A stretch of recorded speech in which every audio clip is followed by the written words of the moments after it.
नहीं समझता है। मैत्री उसके प्रति भी रखनी पड़ेगी जो हमारी बात की उपेक्षा करके हमारे को ठगने का प्रयास करता है। उसके प्रति करुणा रखनी पड़ेगी कि वो अबोध उस चीज़ को नहीं जानता है, वो अपने छल प्रपंच को श्रेष्ठ समझता है, और चूँकि छल प्रपंच से वो धन कमा रहा है और धन कमाने को भी वो योग्यता मानता है, तो ऐसी दशा में उसके प्रति भी करुणा रखनी पड़ेगी, वरना संघर्ष की दिशा बदल जाएगी। जैसे हमारे डॉक्टरों की दिशा बदल गई।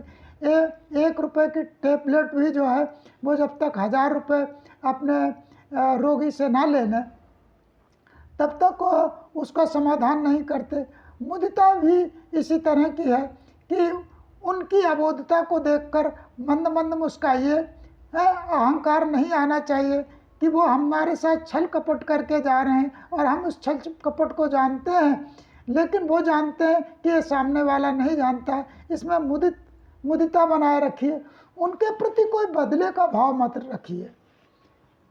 तो बदले का भाव जो हमको ठक्कर जा रहे हैं, हमको साधु संत मान रहे हैं, हमको मंद बुद्धि का मान रहे हैं, एक अधिवक्ता की हैसियत से, उसके बावजूद कि अधिवक्ता और साधु संत अत्यंत कुटिल होते हैं, घाट घाट का पानी पीकर आते हैं, उसके प्रति साथ में कोई छल फरेब कर जाए तो ऐसी दशा में मुदिता के साथ उपेक्षा रखनी चाहिए। उसके प्रति बदले का भाव नहीं होनी चाहिए।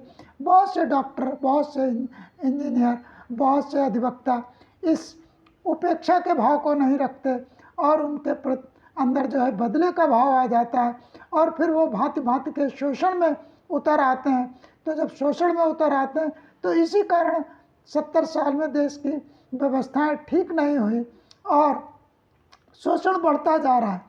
सरकारें जिस तरह की नीतियां बना रही है वो बिल्कुल ही स्वीकार करने योग्य नहीं है, और इन नीतियां जो कि संविधान उन्हें इजाज़त नहीं देता है ऐसी नीतियां बनाने की, लेकिन जो राजनेता हमारे पहुंच रहे हैं उन्हें संविधान की व्याख्या अपने स्वार्थ, अपने अहंकार, अपने वैभव के लिए कर रहे हैं।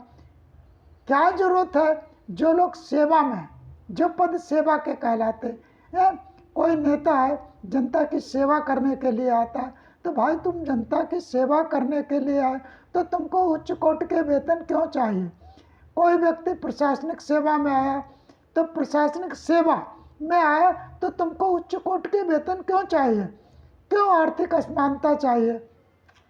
इसी तरह से अधिवक्ता हैं, इसी तरह से डॉक्टर हैं, इसी तरह से इंजीनियर हैं, इसी तरह से शिक्षक हैं जिनके मुख्य काम